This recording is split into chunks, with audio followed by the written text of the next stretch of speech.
আমরা রয়েছি পরিমলকান্তি মন্ডলের সামনে। রেলগুদামে যে আজকে সারাদিনের কর্মসূচি, সেই বিষয়ে তুমি বলো। মূলত আমরা ভারতীয় রেলওয়ে মালগোদাম শ্রমিক ইউনিয়ন, আমরা আইএলও স্বীকৃত একটা অর্গানাইজেশন। তো আমরা দীর্ঘদিন ধরে লড়াই আন্দোলন করে আমরা বেশ কিছু সুবিধা ভারত সরকার কর্তৃক মালগুদাম কর্মীদের জন্য প্রাপ্ত হয়েছি। তার মধ্যে অন্যতম হচ্ছে পিএফ, ইএসআই, ফিক্সড ওয়েজেস। তো আজকে আমাদের এই কর্মসূচি মূলত আমাদের কর্মীদের নিয়ে। আমরা আমাদের ভারতবর্ষে প্রায় 8.5 লক্ষ মালগুদাম কর্মী রয়েছে, 1078টা গুডসেড মিলিয়ে। সেখানে তাদেরকে আমরা এই সুবিধাগুলো কিভাবে তারা প্রাপ্ত হবে সেইগুলো নিয়ে মূলত আজকে আভ্যন্তরীণ কর্মশালা, যে তারা কিভাবে এই সুবিধাগুলো তাদের কাছে 8.5 লক্ষ মানুষের কাছে পৌঁছে দেওয়া যায়।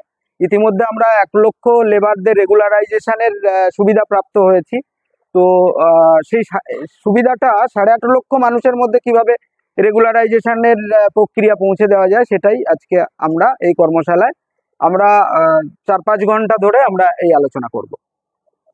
আচ্ছা পরিমল, তুমি এই সংস্থাটাকে নেওয়ার পর থেকে এই সংস্থার সঙ্গে যারা যুক্ত তাদের আর্থিক সামাজিক উন্নতিতে যথেষ্ট হয়েছে। তোমার ভবিষ্যৎ পরিকল্পনা কি? আমার ভবিষ্যৎ পরিকল্পনা হচ্ছে যে আমরা এমন একটা লেবার যাদেরকে নিয়ে আমরা কাজ করছি, ভারতীয় রেলওয়ে মালগোদাম শ্রমিক ইউনিয়ন, এই ইউনিয়ন যারা কাজ করছে ব্রিটিশ পিরিয়ড থেকে, যারা ভারতের একটা অর্থনীতিকে চাঙ্গা করেছে, অথচ যাদের দিয়ে এই বিষয়গুলো ঘটেছে তারা আজও স্বীকৃতি পায়নি। তো আমাদের লড়াইটা তাদের নিয়ে।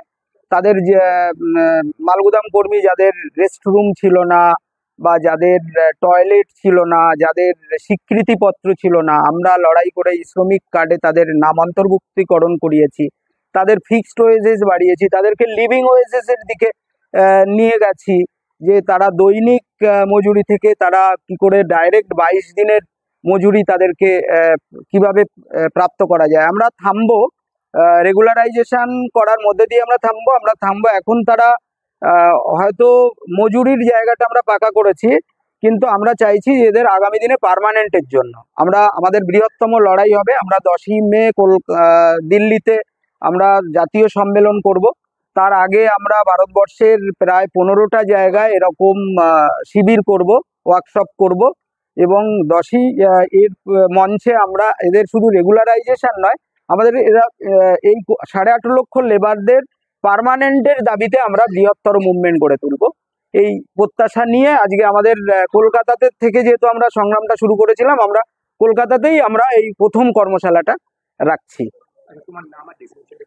আমি পরিমল কান্তি মণ্ডল, ভারতীয় রেলওয়ে মালগোদাম শ্রমিক ইউনিয়নের সভাপতি।